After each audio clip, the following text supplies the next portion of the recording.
Hello, dear level 6 students. Welcome to this second video about persuasive essay. In this video, you will learn about the introductory and body paragraphs. Before you start with this video, put your cell phones aside. Take notes, or you can use your cell phone only to take pictures from this video, and do the exercises as soon as you finish watching this video, because you will find some exercises to practice what you have learned from the video. So let's start. The first three paragraphs are called. The first one is the introduction, and the second one and third one are the body paragraphs. We are going to start with the introduction. Let's remember from the previous video about the persuasive essay's rhetorical structure, you need to always start with the introduction, and you need to include three elements. But first, let's read what is the introduction or introductory paragraphs. The main purpose of this paragraph is to inform the reader of the topic. So you need to give necessary background information of the topic. The purpose of the introduction is to provide a relevant thesis statement explaining your position about the topic or the situation that you have chosen. Now we are going to start analyzing and reviewing the three elements of the introduction. Let's start with the hook. This is a sentence that grabs the reader's attention. So you need to start one sentence in different ways. So we have different types of hooks. You can use unusual details. Please read the example. It's like giving some information that you don't know. Also, you can have a strong statement, like in the example, that cigarettes are the number one cause of lighter sales in Canada. Could be a quote from a person, that it could be a famous person, and you are going to quote what this person said. Also, you can include statistic or a fact, and you can start your introduction with a quote.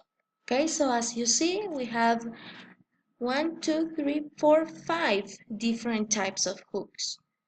If you want, you can take a picture of the examples, and you can bring this photo, this picture for next class.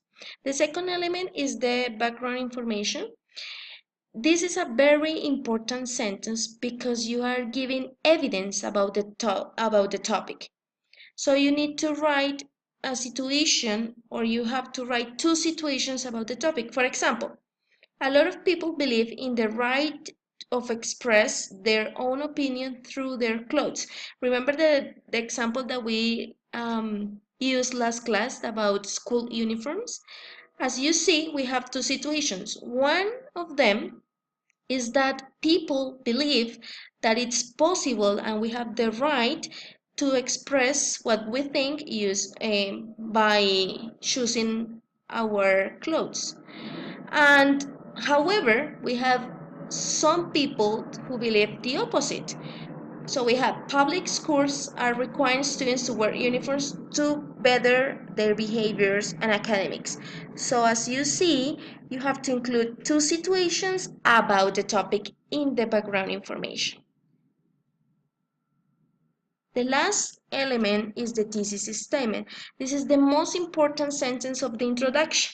So you have to highlight the main point of the essay in one sentence. So you need to write your opinion or your position towards the topic.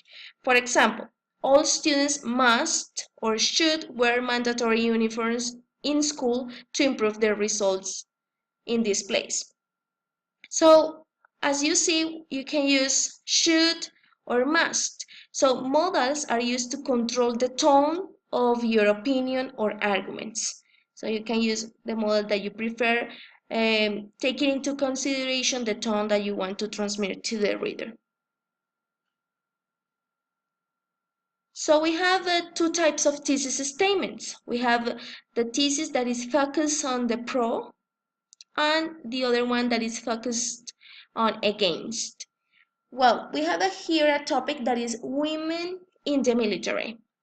So if you are focusing on the pro part of this topic, we have this example. In a society where women are chief executives, officers of companies, leaders of nation, and family heads, there is no reason why they shouldn't play an active role in the military. So this person is um, giving a positive opinion or a pro opinion about the topic. We have here an opposite thesis statement that is against on the topic that is women in the military. We have women shouldn't be allowed to fight in the military because they don't have the strength required in combat. Okay, so as you see, we have two types of thesis. So it's up to you. Are you going to go pro or against the topic? So be careful and take into account the following aspects. Do not provide dictionary definitions, especially the words that your audience already knows. Try to avoid cliché sentences or idea like it's important, I believe. Try to use like coherent sentences and please try to organize your ideas. Don't copy the source and then you say that it's yours. That's plagiarism, so be careful with that. And don't give a lot of details in the introduction because you have to include these details in the body paragraphs. Okay, so we are going to move on the body paragraphs. As you know, you need to include two arguments. But here in the body paragraph, you have to validate your position towards the topic, and you need to include two arguments that supports the thesis statement.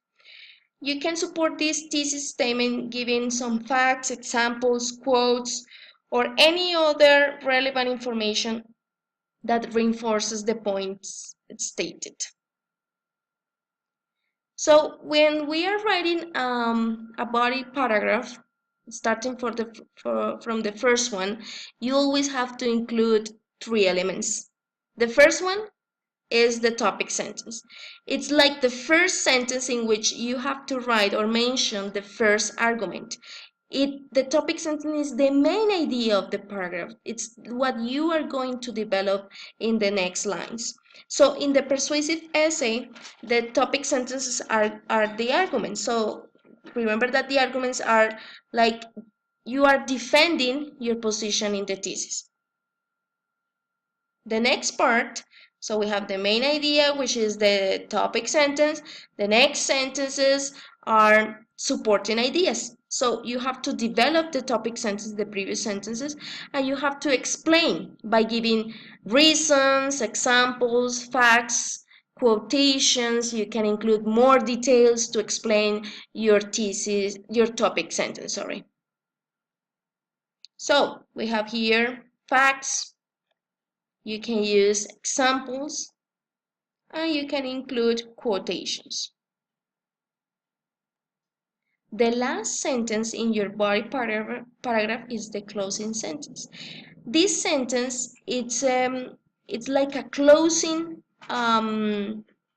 opinion or a summary of the information that you are giving in the paragraph. Finally, you're going to learn about some connectors and transition words in the persuasive essay. So these connectors and transitions are going to help you to indicate your opinion, to list some arguments, to introduce examples or details. You can use it to refute a counter argument. So we have different categories. You can use connectors and transition words or phrases to list points, to add more points, to introduce opposite viewpoints, to introduce examples or reasons, and finally to conclude. So as soon as you finish with this video, you're going to find some activities related to connectors, transitions, and also thesis statements. Okay, thank you very much for your attention. Now you can continue with the activities.